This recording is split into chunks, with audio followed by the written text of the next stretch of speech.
All right, shalom, shalom. All right, giving our praises, all glory and all honor to Yahweh, Bahashem, Yahushai, Bahashem, Rekakodash. All right, coming to you through the strength and the power of Yahweh, Bahashem, Yahushai. All right, before I start the video, I want to give double honors to the apostles and the elders at Great Millstone who rule well, all right, with honor and diligence, all right, for teaching me this truth. And peace and salutation to all you Akim out there preaching the truth throughout the four corners of the world with truth and sincerity in your hearts and for the love of the gospel.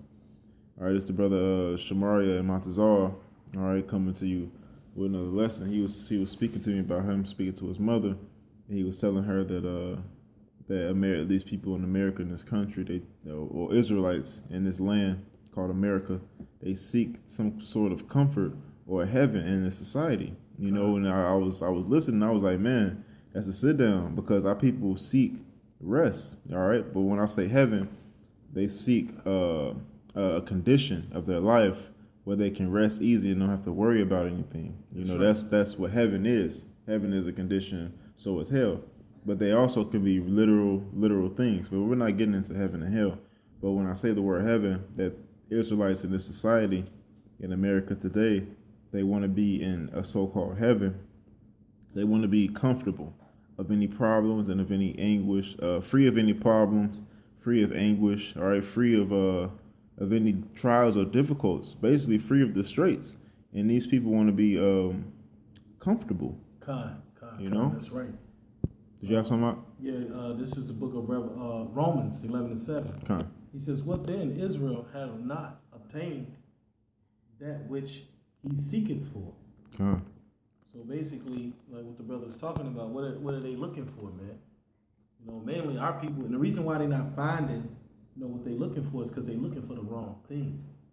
They, like the brother said, they're looking for rest. They're looking for peace in this hell that we're in, man. Because all Israel, you know, is up under the curses. We all up under the curses, man. You know, there's no way, you know, to get away from the curses, man. If you're a so-called Negro, Latino, Native American, Indian, you know, those curses, they're gonna follow you wherever you go, whether it's here in America or overseas. That's right. In London, you know, or in Australia. It doesn't matter. You're not gonna be able to escape the curses of the Heavenly Father. You know, and these curses are upon us as a nation. All right, not just because no one Israelite is gonna fit every single curse. Now you do have some. All right, but not one, you know, because me personally, I had my father and my mother in the house. Or I had a stepfather, had my mother in the house, and even that's a curse. But no Israelite, because Jake liked to say, "You done?" Okay, because Jake liked to say, "Oh, what about this curse? That ain't happened to me. It ain't never happened to me. This and this and that." But all the curses come upon us as a nation. All the curses that has happened to us Israelites as a nation. All right, just wanted to put that out there. You can go ahead and finish up. He says, "What then Israel had not obtained that which he seeketh for." Right. Because they seek it for that rest now, that peace now, that heaven now, in the temporal kingdom. Yep. You know, that's why, you know, they're not going to find, you know, what they're looking for, man. And he says, but the election have obtained it, and the rest were blinded. Because the elect gon' know what to look for, man, because of the voice of the Lord, man. That's calling out to them. You know, they're gonna have to understanding that America was not made for our rest. You know, this place was set up for our punishment, man. Yeah. You know, and that's the bottom line. You know. That's it. That's the bottom line, because it's the curses, man. The whole point of the curses was to serve out a punishment. You know, that was the whole point of the curses. That's why the Lord say, "Why stricken you anymore? You will revolt more and more." You know, why should I punish you with the rod of iron? You know, why should I put you through hardship? Because you're gonna revolt more. I stricken you. The brother said they want to seek rest in this temporal kingdom. All right, but it's written in the scriptures that the things that you can see with your eyes are temporal. All right, but the things you can't see are eternal. All right, and I just wanted to get that scripture real quick in Corinthians. Where is it on? Is it 2 Corinthians 4:18? Oh yeah, this is 2 Corinthians 4 and 18. He says, while we look not at the things which are seen, but at the things which are not seen. Mm-hmm. For the things which are seen are temporal. Cause like, can you start at 17 real quick? Cause because these people, they seek a rest, all right. But the Lord said that this is not supposed to be your rest, all right. And this is supposed to be like we just said, the prison camp, America, the great prison camp. All right, this is pertaining to. You start at 17, Bible Show. This is 2 Corinthians 4 and 17. He says, "For our light affliction, which is but for a moment, worketh for us as far more exceedingly an eternal weight of glory." It says this current affliction that we're feeling right now is light. It is light as in for bearing. We can bear it. All right. The Lord said, "I will not put more than you can bear." All right, on you. So this affliction that we're feeling right now is very light. You understand? It says what? It says for which is but for a moment. So it's compared to the kingdom. This is only going to be a dream, man. That's right. The affliction that we catch isn't worthy to be compared to the glory that that's going to be revealed in us in the kingdom. That's right. You know. So it says where it worketh for us a far more exceeding and eternal weight of glory. Because the affliction that we're feeling right now can't compare to the luxuriousness of the kingdom. We're gonna have everything. We're not going through everything. I never lost a limb or lost a kidney or a heart. You know, this is a light affliction, man. I'm not sitting in the hospital bed being a vegetable somewhere. I don't have half my head blown off and still living.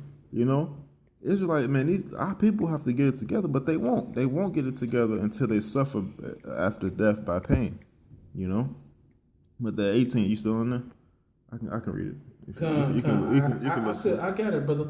This is 2 Corinthians 4:18. He says, "While we look not at the things which are seen, but at the things which are not seen, for the things which are seen are temporal."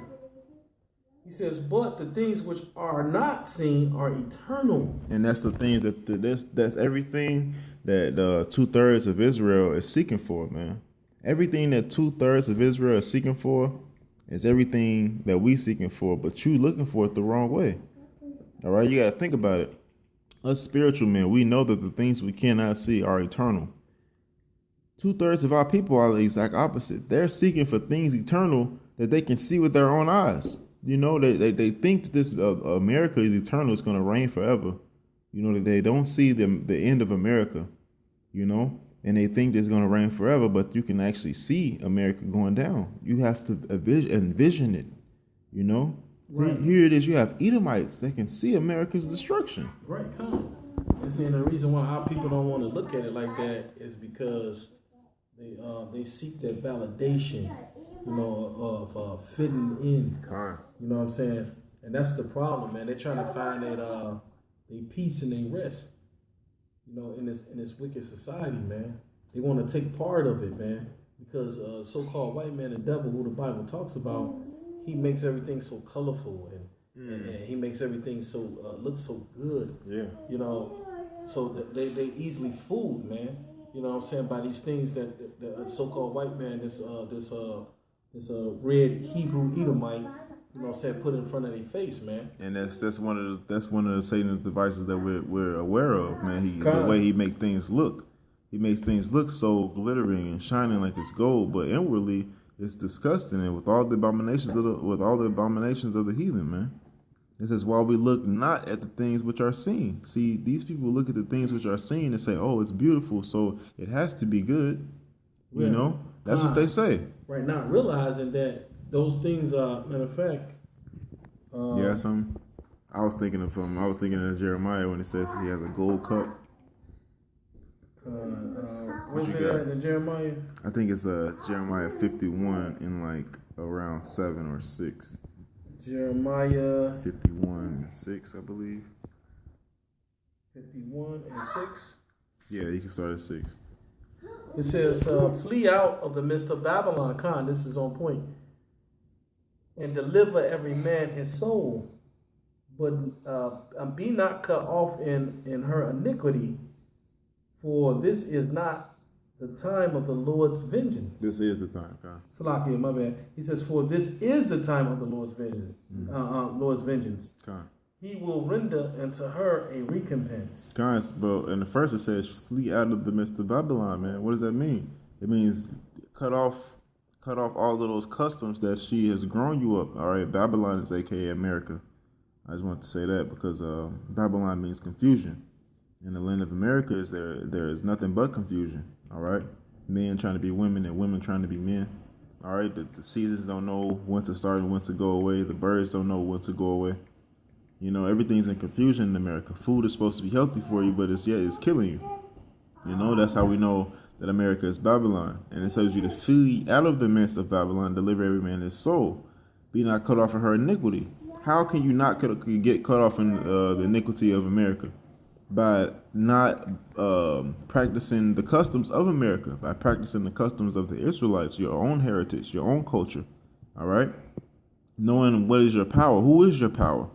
You know, what's our history? It says, for this is the time of the Lord's vengeance, and he will render unto her a recompense. And this is the time of the Lord's his vengeance, and that vengeance means revenge, man. You know, this is the time of the Lord's revenge, and he will take his revenge. Be not cut off in her iniquity. Don't die by the hand of the Lord being some dumbass nigga believing in the philosophy of Babylon. That's right. This is Revelations 18 and 4. He says, and I heard another voice from heaven saying, come out of her, my people, that ye be not partakers of her sins, and that you be not. Let me read that again. Okay. He says, and I heard another voice from heaven saying, come out of her, my people, that ye be not partakers of her sins, and that ye receive not of her plagues. God, and this is what's going to happen if you do flee out of the midst of Babylon. You got to believe what the word is saying. It says, I heard another voice from heaven saying, come out of her, my people, that ye be not partakers of her sins, and that she receive and that ye receive not of her plagues. It's the same thing Jeremiah is saying, but physically. If you do what Jeremiah 51:6 says, this is what's going to happen to you in the days to come. When the Lord is going to take vengeance on this place, he's not going to cut you off from her iniquity, because you departed from it. You departed from the iniquity of Babylon by what? By forsaking her customs, forsaking her ways, not agreeing with her people. Right. You know? Not agreeing with her philosophies. I'm going to read this verse right here back in Jeremiah 51:7. He said, Babylon had been a golden cup in the Lord's hand that made all the earth drunken. The nations have drunken of her wine, therefore the nations are mad. And that wine is that doctrine, that philosophy that you have to have a democracy, you have to let people elect their officials. Amen. You're supposed to have a king, all right, and the king's son is supposed to reign after him, and that's how it's supposed to be, you know. And under the king, you're supposed to have men chosen that was worthy to fit the cut of officers ranking down to the lowest men. All right, and that's how it's supposed to be. That's the way the Lord set it up. And now the nations are mad because they fed off this philosophy of Babylon. All right.